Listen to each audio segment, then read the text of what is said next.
Hello అండి, welcome to సాహిత్య Raju's kitchen. ఈరోజు వీడియోలో లేజీ చికెన్ కర్రీని ఏ విధంగా ప్రిపేర్ చేసుకోవాలో చూద్దాం. ఒక బౌల్లోనికి 4 పచ్చిమిరపకాయలని, ఒక పెద్ద టమాటాని, ఒక ఉల్లిపాయని, 2 కరివేపాకు రెమ్మల్ని వేసుకొని వాటర్ని పోసి శుభ్రంగా కడిగి పక్కన పెట్టుకోండి. ఇక్కడ 1/2 కేజీ చికెన్ని సాల్ట్ వాటర్లో 2 సార్లు శుభ్రంగా కడిగి తీసుకున్నానండి. ఈ చికెన్ని ఒక పాత్రలోనికి వేసుకుంటున్నాను. ఇలా చికెన్ని వేసుకున్న తర్వాత కడిగి పెట్టుకున్నటువంటి ఉల్లిపాయని తీసుకొని వీడియోలో చూపిస్తున్న విధంగా ఇలాగా చిన్న చిన్న ముక్కలుగా కట్ చేసి వేసుకోండి.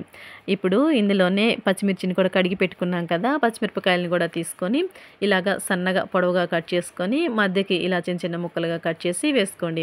ఇలా పచ్చిమిర్చిని కూడా కట్ చేసి వేసుకున్న తర్వాత టమాటాని కూడా తీసుకొని ఈ టమాటాకి చూడండి మధ్యలో ఉంటుంది కదా ఈ స్టెమ్ ఉన్న భాగము, ఈ భాగాన్ని తీసేసుకోవాలండి. ఇది కూరల్లో వేసుకోకూడదు.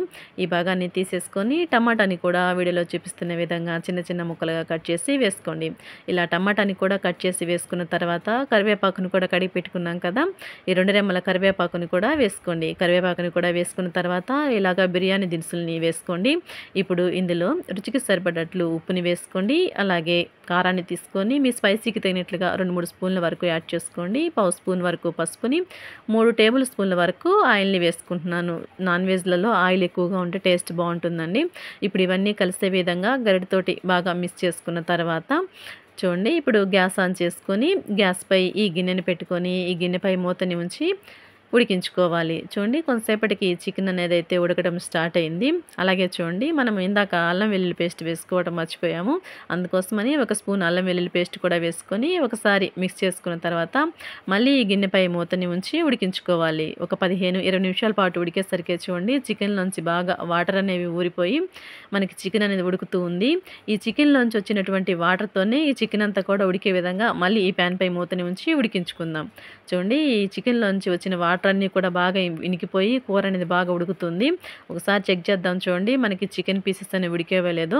చికెన్ పీసెస్ అయితే ఉడికాయండి చక్కగా. ఇప్పుడు ఇలా ఉడుకుతున్నటువంటి చికెన్లో గ్రేవీకి సరిపడట్టు వాటర్ని యాడ్ చేసుకోండి. ఇలా వాటర్ని యాడ్ చేసుకున్న తర్వాత 1 స్పూన్ గరం మసాలా లేదంటే చికెన్ మసాలాని వేసుకోండి.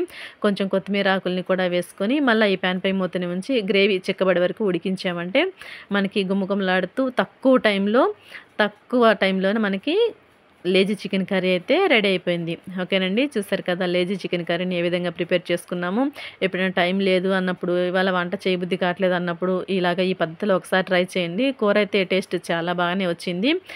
ఓకే ఫ్రెండ్స్, చూసారు కదా లేజీ చికెన్ కర్రీని ఏ విధంగా ప్రిపేర్ చేస్తాము. ఈ రెసిపీ కనుక మీకు నచ్చినట్లయితే ఈ విధానంలో ఒకసారి మీరు కూడా ట్రై చేయండి. అలాగే వీడియో నచ్చినట్లయితే వీడియోకి ఒక లైక్ చేసి మన సాహిత్య రాజూస్ కిచెన్ ఛానల్ని సబ్స్క్రైబ్ చేసుకుని పక్కన ఉన్న బెల్ సింబల్ని క్లిక్ చేయండి. Thanks for watching.